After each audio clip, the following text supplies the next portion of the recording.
Thank you so much for joining us. This is Entertainment News on Channels Television. And now we shift our gears to Nollywood, where UK-based Nigerian movie producer Seyi Akishola rolls out the drums to usher his debut production, Ogbedun, to the big screens. He is joined by some of the cast and crew of the movie that follows a forgotten royal offspring and how he must navigate political intrigue and ancient traditions to claim his rightful throne and restore peace. According to Akisola, the movie is inspired by a same-named man who lived in his community, Ijebu-Ijesha, in southwest Nigeria over 400 years ago. The reason I made Ogbedun is this. I wanted to do a vanity project. By vanity project, I meant a project that I wasn't gonna make any money from. So I want to do a story entirely in Ijesha dialect. I haven't seen that done. I expected it to be watched only by Ijesha. So I approached a friend called Niyi Ajifobaje, and Niyi wrote Ogbedun's story for me. Ogbedun is a character that lived in my village about 400 years ago.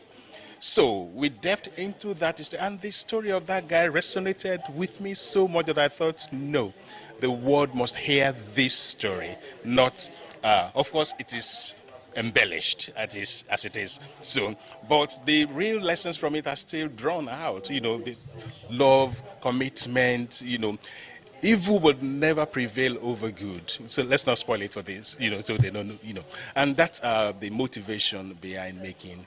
You know that in Yoruba land, before you can say you are a king, you must have partaken of the flesh of the previous king. Yeah, everybody knows that. Now, in a case where a king is enthroned and he abdicated, there's no flesh for the next king to eat. So it's not properly a king. And that threw the whole village into turmoil. And everybody was looking for a way to solve this. Anybody that comes on the throne dies. And so on and so on and so on and so on, until they found Ogbedun, whose love for the village transcended his commitment to himself. He wanted to risk, not knowing, well, let's not spoil it, not knowing that he's actually one of the village people. They thought he's an outsider. Anyhow, after he achieved what he wanted to achieve, human beings, being who they are, they wanted to renege on the promises. Well, let me not go further than that. And then the thing played out, the story plays out from there, spiraling out of control, death, attempted murder, and all of those things. But eventually, evil would never prevail over good, so good prevailed over. Yes, we summoned you here for an important task. And we know you can do it. Yes. It's important to me because I'm actually playing the lead. Then I'm gradually getting to that space where people now respect my craft and they believe in my range, you understand? Because this is a role that not anybody can play, you understand? But when you see the movie, you see what I'm talking about. And the fact that it's epic, you understand?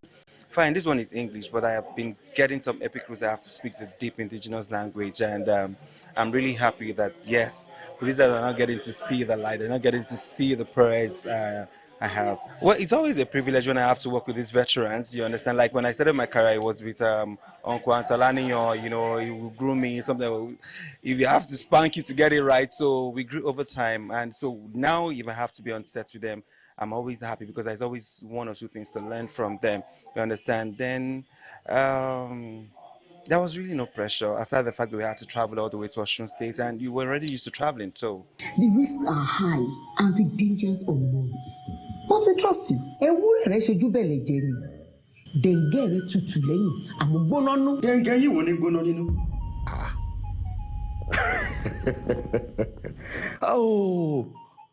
Oh, Yemi. So my life and well-being are dispensable. Ikuloko abi? Have you no regard for the dangers that lie ahead? I was discussing with somebody today. There's always the struggle between modernity and the old way of doing things. But the old ways are not completely bad, and the new ways are not completely good. We should find what is good in our culture and retain it and hold on to them with all our effort. And that's what film does, or filming does, making film does. Our way of dressing, our food, our way of talking. you know, the way Yoruba people lace their words with proverbs, or that comes with proverbs to, you know, give you deep meaning of what they are saying. All of those things should be retained. The way we get married should be retained. The way we divorce should be retained. They are all great lessons from all these things. And in modernity too, there are good things. I mean, I want to stay in my house and do my banking without going out. I've not stepped out to work since 2020. I work from home. That's modernity. I can do everything from my home. And that gives me opportunity to do other things as well. So, you can balance modern. You can take what is good from both of them and marry them and have a new life, a new world.